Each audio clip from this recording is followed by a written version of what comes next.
Iran के बादशाह ने अपने बेटे को पढ़ाने के लिए एक उस्ताद साहब का बंदोबस्त किया।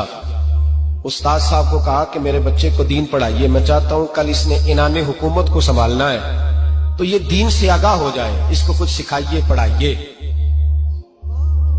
बहुत नेक बुजुर्ग बड़े दरवेश आलिम पढ़ाने लगे, असबाक मुकम्मल हो गए, दीन के असबाक कुरान मजीद पढ़ाया, अहादीस तय्यबा का दर्स दिया, उसूल फिक़ह से रूशनास कराया। जब बच्चे ने मुकम्मल तालीम हासिल कर ली और आमीन हो गई, दस्तार हो गई, फारिग हो गए, तो फिर एक दिन उस्ताद साहब ने कहा बेटे कल तुमने जरूर आना है, कुछ बात करनी है।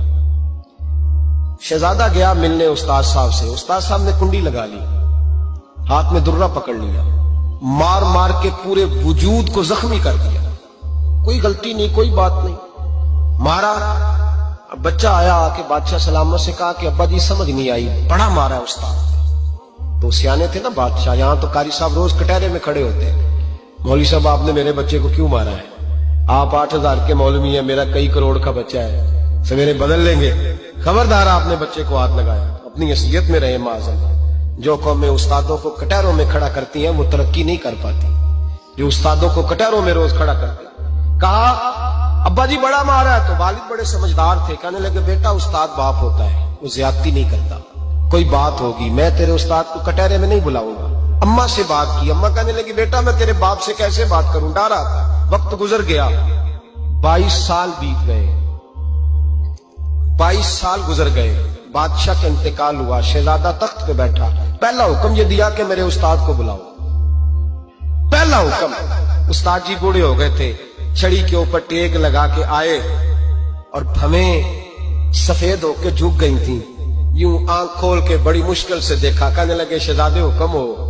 कब मैं शहजादा नहीं, अब मैं बादशाह बन गया हूं। उस्ताद जी 22 साल बीत गए, आपने मारा था, पर वो दर्द चूंकि ज्यादती की थी, मेरा कसूर कोई नहीं था, तो ना मेरी रूह से दर्द गया है ना मेरे जिस्म से गया है, मैं बेख्तियार था, पूछ नहीं सकता था, आज बाइख्तियार हुआ हूं। सबसे पहले पहला हुक्म आपको दिया, बुलाया है, बताए क्यों मारा था, क्यों मुझे मारा था, मेरी ज्यादती बताए।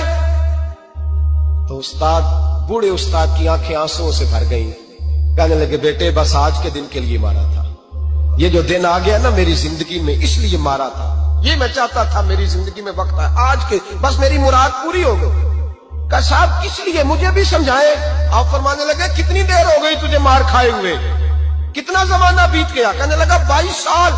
पर मैं जख्म भूले तो नहीं, दर्द खत्म तो नहीं हुई, तुम्हें बात एक मिनट के लिए भी तुम्हारे हाफजे से महव तो नहीं हुई? का उस्ताद जी रोज रात को याद आती, रोज ख्याल आता था। उस्ताद कहने लगे भाई तू बेख्तियार था, पूछ नहीं सका, 22 साल तुझे याद रहा, मुझे पता था तू एक दिन हुक्मरान बनेगा, मैंने तुझे इसलिए मारा था कि बेटे याद रखना, किसी पे जुल्म न करना।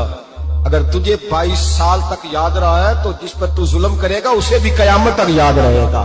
और ये याद रखना, तू आज बाइख्तियार हुआ तो तूने मुझे बुला लिया है, कयामत के दिन गरीब बाइख्तियार हो जाएंगे, मजलूम बाइख्तियार हो जाएंगे, वो बाइख्तियार होंगे लिल्लाहिल वाहिदिल कहार, रब करीम की बारगाह के अंदर उनका इख्तियार होगा, अकेले अल्लाह की हुक्मरानी होगी।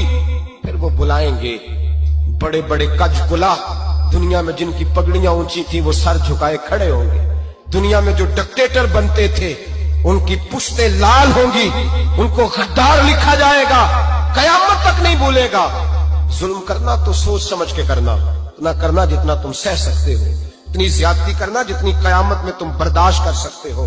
मेरे नबी करीम सल्लल्लाहु अलैहि वसल्लम ने फरमाया जुल्म से बचो, ये कयामत के अंधेरों में से एक अंधेरा होगा। जिंदगी में ज्यादती न करें, अगर थोड़ी देर के लिए कोई चीज बर्दाश्त कर जाएंगे तो वो फायदा दे जाएगी, कुछ देर के लिए अगर सह जाएंगे तो नफा मिल जाएगा। सहने की कोशिश करें लेकिन ज्यादती